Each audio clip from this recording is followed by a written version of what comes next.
당신은 오늘 아침 깊은 알람 소리에도 불구하고 천천히 눈을 떴습니다. 몸이 무겁고 머릿속은 흐려져 있습니다.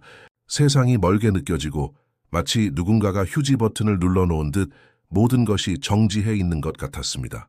이유는 없습니다. 건강검진은 괜찮고 일상은 계속되고 있지만 당신 안에서 움직이고자 하는 힘이 천천히 사라지고 있었습니다.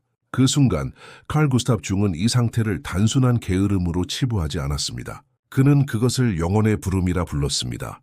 왜냐하면 영혼이 발언하지 못할 때 몸이 대신 말을 걸기 때문입니다. 누워있고 싶은 당신의 충동은 죄책감이 아닙니다. 그건 깨어남을 위한 준비입니다. 마치 정원 속 겨울나무가 봄을 위해 잠잠히 에너지를 모으는 것처럼 당신의 내면도 지금 조용히 움직이고 있습니다. 당신이 허락하지 않는다면 그 움직임은 피로로 변하고, 허락한다면 그것은 깊은 재생의 시작이 됩니다. 이 영상은 그 두려움 없는 허락을 초대합니다. 당신이 쉬고 싶은 그 욕망을 비난하지 않고 함께 바라보고 함께 듣고자 합니다.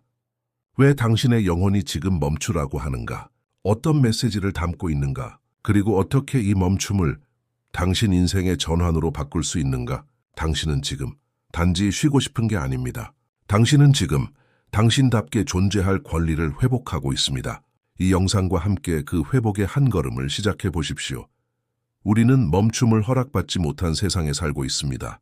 멈추면 게으르다 하고, 쉬면 나고자라 부르고, 천천히 가면 쓸모없다 여기는 사회. 그 안에서 우리는 하루하루를 유능한 사람처럼 살아갑니다. 끊임없이 일하고 반응하고 계획하고, 하지만 그 모든 바쁨 속에서 나 자신은 점점 사라지고 있습니다. 우리는 외부에 충실해질수록 내면에는 낯설어집니다. 그때 문득 아무것도 하고 싶지 않은 날이 찾아옵니다. 일어나기도 싫고 말하기도 귀찮고 그저 이불 속 어둠에 머물고 싶은 날.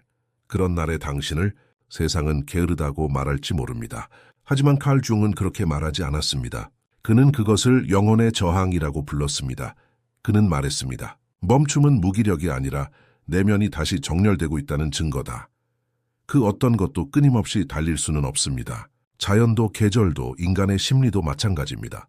중은 이 과정을 정신적 인큐베이션, 사이킥 인큐베이션이라 불렀습니다. 당신의 무의식이 조용히 깊은 곳에서 당신의 삶을 다시 짜맞추고 있는 시간입니다. 그것은 외부에 보이지 않지만 내면에서는 거대한 움직임이 일어나고 있습니다. 마치 씨앗이 땅속에서 움을 틔우듯 당신의 영혼도 조용히 성장하고 있는 것입니다. 몸이 먼저 압니다. 머리가 깨닫기 전, 마음이 말로 설명할 수 없을 때 몸이 대신 멈춰야 한다고 알려줍니다. 그래서 당신이 눕고 싶고 말하기 싫고 그저 고요하고 싶을 때 그것은 회피가 아니라 당신 내면이 정렬되기를 바라는 영혼의 요청일 수 있습니다. 그 시간을 억지로 밀어내는 대신 잠시 안아주십시오. 잠시 허락하십시오. 그리고 물어보세요. 지금 내 안에서 무엇이 조용히 재구성되고 있는가? 나는 지금 어떤 상태로 전환 중인가? 나를 다시 살게 할 진짜 에너지는 어디에서 오는가? 아무것도 하지 않는 것처럼 보일 때 사실은 가장 깊은 치유가 일어나고 있습니다. 움직임이 없는 듯 보이는 고요 속에 당신은 새롭게 태어나고 있습니다. 우리는 흔히 나태는 모두 같은 얼굴을 하고 있다고 생각합니다. 그저 게으름, 의지력 부족, 노력하지 않음. 하지만 중은 그렇게 단순하게 보지 않았습니다. 그는 말했습니다. 영혼은 다양한 방식으로 말을 건다. 그리고 그 침묵조차 언어다. 그는 5가지의 서로 다른 내면의 멈춤, 즉 영혼의 나태 유형을 제시합니다. 이 5가지는 모두 우리 삶의 중요한 전환 지점에서 다른 모습으로 우리를 찾아옵니다. 첫 번째, 존재적 부조화로 인한 나태 삶은 굴러가고 있지만 어느 순간 그것이 나와 더 이상 맞지 않는다는 걸 느낍니다. 출근은 하지만 공허하고 대화는 하지만 진심이 없고 웃지만 마음 한켠은 점점 죽어갑니다. 이 유형은 외부의 삶이 더 이상 내면과 일치하지 않을 때 발생합니다. 당신은 여전히 살아있는 것처럼 보이지만 당신의 영혼은 그 흐름을 거부합니다. 더 이상 협력하지 않습니다. 몸이 무겁고 일상에 몰입할 수 없으며 아무리 노력해도 다시 연결되지 않습니다. 왜냐하면 진짜 문제는 당신이 살아가고 있는 방향 자체가 틀렸기 때문입니다. 이 나태는 새로운 삶의 설계를 요구합니다. 이전과 같은 길이 아니라 당신에게 진짜 맞는 길을 묻는 정지입니다. 두 번째, 애도되지 않은 상실로 인한 나태였던 이별은 너무 작아서 우리는 그것이 슬픔이라고조차 인식하지 못합니다. 관계의 끝, 역할의 상실 이전에 나가 더 이상 존재하지 않게 된 순간, 그 상실을 충분히 애도하지 않으면 그 감정은 몸속에 머뭅니다. 그리고 그것은 삶의 에너지를 서서히 고갈시킵니다. 당신이 이유 없이 피곤하고 별일도 없는데 우울하고 별말도 안 했는데 누군가의 말에 눈물이 나는 이유는 당신의 내면 어딘가에서 아직 떠나보내지 못한 무언가가 있기 때문입니다. 이 나태는 마음이 잠시 멈춰 나를 추모하라고 요청하는 시간입니다. 그리고 그 시간을 받아들일 때 비로소 감정은 흘러가기 시작합니다. 세 번째, 감정 과부하로 인한 나태. 당신이 예민한 사람이라면 이 세상은 감정의 폭풍처럼 느껴질 수 있습니다. 뉴스 한 줄, 누군가의 표정 하나, 지나가는 말 한마디, 그 모든 것이 당신 안에 깊게 파고듭니다. 이 유형은 지나치게 많은 감정적 자극에 노출될 때 발생합니다. 그리고 몸은 보호 본능으로 멈춤을 선택합니다. 이 나태는 당신의 신경계를 다시 정리하라는 영혼의 명령입니다. 당신은 아무것도 하지 않고 있는 게 아닙니다. 당신은 지금 너무 많은 것을 느꼈기 때문에 회복 중인 것입니다. 당신은 고장난 것이 아니라 지나치게 연결되어 있었던 것입니다. 그리고 지금은 그 연결을 끊고 당신 자신과만 연결될 차례입니다. 네 번째, 인생 전환기의 나태 삶에는 명확한 이름 없는 경계들이 존재합니다. 30에서 40, 40에서 50, 누군가의 엄마였다가 이제는 한 개인으로 돌아가는 시간, 오랫동안 해온 일을 내려놓고 새로운 길이 시작되기 전에 공백돈 이 시기에는 명확한 목적도 확신도 없습니다. 모든 것이 어중간하고 불안하며 무력하게 느껴집니다. 하지만 중은 이 공간을 심리적 리무리민보타프라 불렀습니다. 그는 말했습니다. 무너짐 없이 다시 태어나는 변화는 없다. 이 나태는 변화의 예고입니다. 당신은 지금 과거를 벗고 아직 도착하지 않은 미래로 향하고 있습니다. 그리고 그 중간 지점에서 당신은 머물러 있어야만 합니다. 다섯 번째, 창의성 억제로 인한 나태 표현되지 못한 감정, 말해지지 못한 생각, 멈춰버린 예술성, 억눌린 꿈. 그 모든 억제된 창조 에너지는 결국 무기력이라는 형태로 몸에 저장됩니다. 당신이 하고 있는 일이 의미 없게 느껴지고 당신 안에 무언가 더 있다는 걸 아는데 그걸 꺼낼 수 없을 때 그때 몸은 그만하라고 말하기 시작합니다. 당신의 영혼은 이렇게 외칩니다. 나는 더 이상 무의미한 것에 에너지를 낭비할 수 없다. 이 나태는 당신의 창의성을 되찾으라는 요청입니다. 다시 쓰고 그리며 노래하고 말하며 당신을 살아있게 하는 방식으로 연결되라는 초대장입니다. 이 5가지 유형은 모두 같은 겉모습을 하고 있습니다. 하지만 그 속에는 전혀 다른 이야기가 숨어 있습니다. 그래서 우리는 나태를 두려워하지 말아야 합니다. 우리는 그 침묵을 읽을 수 있어야 합니다. 그래야만 그 안에 담긴 메시지를 이해하고 다시 우리 삶의 중심으로 돌아올 수 있기 때문입니다. 당신은 이미 느끼고 있었을지 모릅니다. 몸은 무겁고 감정은 무뎌지고 하루가 지나도 마음은 어딘가에 멈춰 있는 듯한 상태. 하지만 우리는 그런 느낌을 너무 빨리 문제로 규정합니다. 왜 이러지? 나 왜 이렇게 의욕이 없지? 이러면 안 되는데. 칼 중은 우리에게 말합니다. 그 느낌은 없애야 할 것이 아니라 들어야 할 것이다. 영혼은 말 대신 상징으로 소통합니다. 무의식은 직접적으로 말하지 않습니다. 그 대신 감정, 몸의 감각, 반복되는 생각, 그리고 꿈을 통해 우리에게 신호를 보냅니다. 그 신호를 읽기 위해 첫 번째로 해야 할 일은 저항을 멈추는 것입니다. 지금 내 안에 일어나는 이 느려짐, 이 정지감, 이 무기력함을 이상한 것이라 몰아붙이지 않고 지금 무언가 중요한 게 진행 중이다라고 인식하는 것, 그 인식 하나만으로도 당신과 당신의 무의식 사이의 거리는 훨씬 가까워집니다. 1. 자동적 글쓰기. 영혼의 일기장. 열기웅은 실천적 방법을 제안했습니다. 바로 자동적 글쓰기입니다. 필터 없이 문법도 생각하지 않고 그저 떠오르는 대로 써내려가는 글. 생각이 아니라 감각, 계획이 아니라 흐름. 이 방식은 무의식의 흐름을 잡아내는 가장 단순하면서도 강력한 방법입니다. 아침에 눈을 뜨자마자 혹은 잠들기 전 조용한 공간에서 자신에게 이렇게 물어보세요. 지금 내 안에 어떤 목소리가 있지? 그리고 그냥 써보는 겁니다. 그 안에서 놀라운 패턴이 드러납니다. 자주 나오는 단어, 감정의 그림자, 미처 의식하지 못했던 갈망. 그것이 바로 당신의 무의식이 말하고 있던 언어입니다. 2. 융의 3가지 질문. 무의식을 여는 열쇠 중은 내면을 탐험하는 데 필요한 3가지 근본적인 질문을 남겼습니다. 하나, 나는 지금 무엇을 지키려 애쓰고 있는가?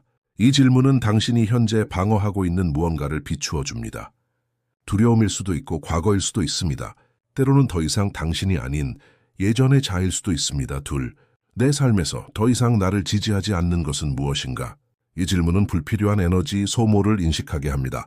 당신이 애써 유지하고 있는 관계, 일, 습관 중에 더 이상 당신에게 의미 없는 것들을 정리할 때가 된 것입니다. 셋, 지금 내 안에서 태어나려는 새로운 자아는 무엇인가? 우리는 매번 죽고 매번 다시 태어납니다. 이 질문은 변화의 가능성을 엽니다. 당신 안에 어떤 새로운 방향, 열망, 가능성이 숨어 있는지 들여다보는 시간입니다. 3. 아무것도 하지 않는 것의 역설, 영혼의 선택. 마지막으로 중은 말합니다. 아무것도 하지 않는 것이 실제로는 가장 깊고 의도적인 행동일 수 있다. 우리는 끊임없이 행동하고 증명하려는 문화에 살고 있습니다.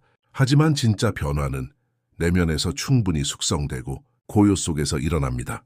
당신이 지금 아무것도 하지 않는 것 같아 보여도 실제로는 당신의 영혼이 가장 중요한 전환을 준비하고 있는 순간일 수 있습니다. 이 시간을 믿어야 합니다. 이 시간을 존중해야 합니다. 아무것도 하지 않음은 게으름이 아니라 당신 자신을 위한 깊은 사랑의 표현입니다. 당신은 이제 알게 되었습니다. 멈춤은 실패가 아니며 무기력은 내면의 신호였고 지금까지 느꼈던 게으름은 사실 깊은 영혼의 요청이었다는 것을 그렇다면 다음 질문이 생깁니다. 이 시간을 어떻게 회피가 아닌 전환의 길로 만들 수 있을까? 정지를 어떻게 끝이 아닌 시작으로 만들 수 있을까? 칼 중은 우리에게 말합니다. 정지의 순간은 곧 변형 알케미의 순간이다. 그는 무의식의 작업이 끝난 후 의식이 그 메시지를 받아들이고 통합할 때 삶이 새로운 방향으로 재정렬된다고 했습니다. 그 흐름을 가능하게 하는 것은 바로 의식적인 멈춤입니다.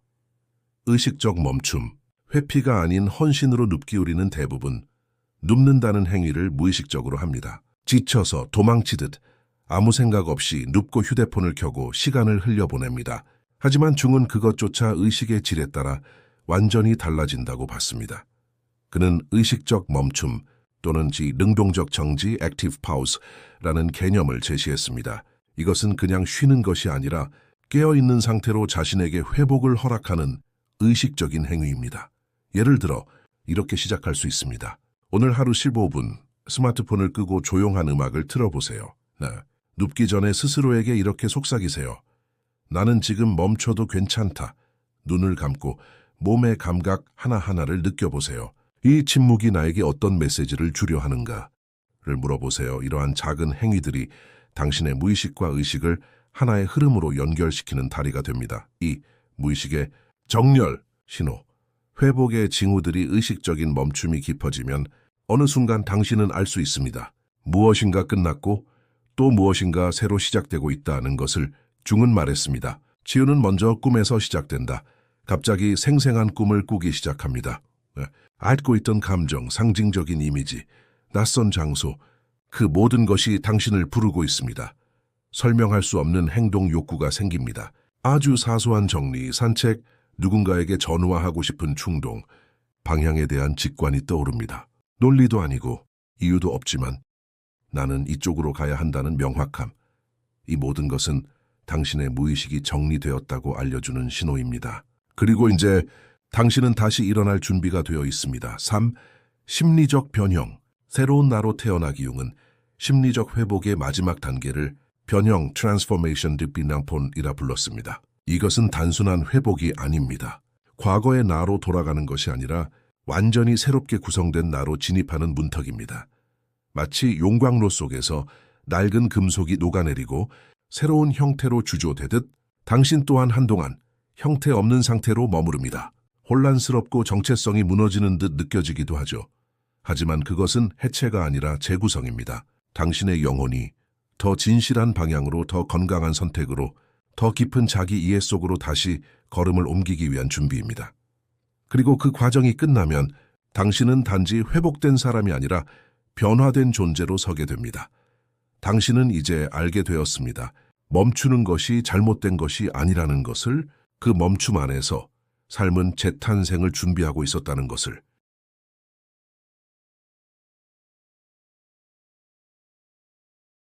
지금 이 순간에도 세상은 돌아갑니다.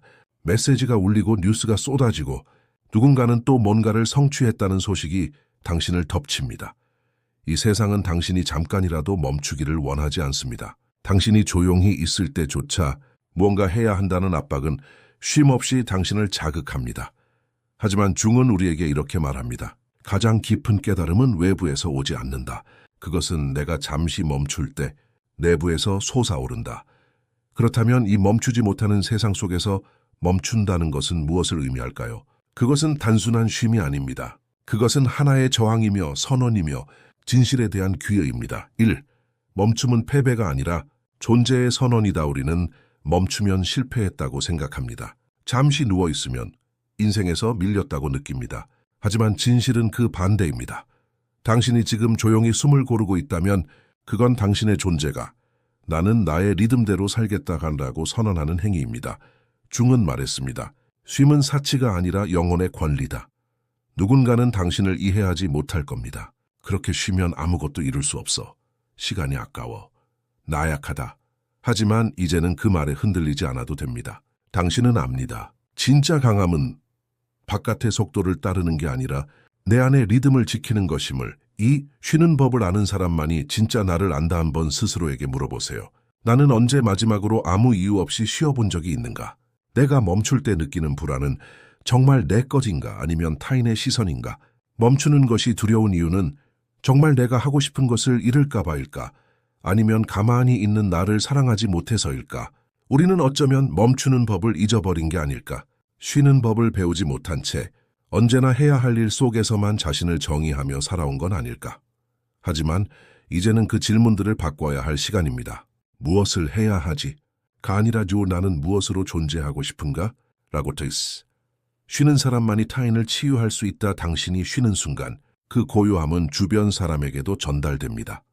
당신이 불안하지 않을 때, 당신이 잠시 멈출 줄 알 때, 당신이 자기 속도에 충실할 때 그건 무언의 치유가 됩니다. 자녀가 당신을 보고 배웁니다. 동료가 당신의 리듬을 존중하게 됩니다. 그리고 세상은 아주 조금 더 따뜻한 곳이 되어갑니다. 그래서 중은 말했습니다. 쉼은 나만을 위한 것이 아니라 세상 전체를 위한 회복의 출발점이다. 당신이 지금 이 영상을 보는 그 자체가 이미 멈춤의 용기를 내고 있는 증거입니다. 당신은 느려도 괜찮습니다. 아무것도 하지 않아도 괜찮습니다. 이 순간에도 당신은 충분히 의미 있는 존재입니다.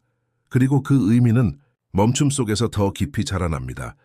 이제 우리는 처음으로 돌아옵니다.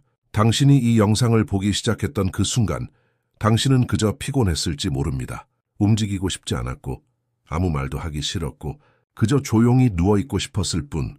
그리고 아마도 당신은 그 상태의 자신을 문제 있는 사람 원이라 여겼을지도 모릅니다. 왜 나는 이러지? 정상이 아닌 걸까? 무언가 고장 난 걸까? 하지만 이제 당신은 압니다. 그건 고장이 아니었습니다. 그건 병이 아니었습니다. 그건 바로 당신의 영혼이 내는 신호였습니다. 칼 중은 말했습니다. 당신이 불안하거나 우울하거나 멈춰버릴 때 그건 당신이 나쁜 것이 아니라 당신이 더 이상 거짓된 삶에 동의하지 않기 때문이다. 1. 당신의 영혼은 당신을 지키고 있었다. 당신이 그토록 움직이고 쉽지 않았던 날들, 무의욕, 무기력, 피로, 외로움, 그 모든 감정들은 당신을 무너뜨리기 위해 온 것이 아니라 당신을 지키기 위해 찾아온 것입니다. 그 침묵은 당신을 진실한 방향으로 되돌리기 위한 영혼의 방어 메커니즘이었습니다. 그 무기력은 더 이상 당신에게 맞지 않는 세계로부터 당신을 잠시 보호하기 위한 영혼의 외침이었습니다. 그 외침을 이제는 외면하지 마세요. 그 속에는 당신의 깊은 본질이 담겨 있습니다. 이 당신은 아무 잘못도 하지 않았다. 당신이 지금까지 자신을 얼마나 비난했는지 우리는 압니다. 게을렀다고, 이기적이라고, 무능하다고, 버려졌다고. 하지만 진실은 이렇습니다. 당신은 아무 잘못도 하지 않았습니다.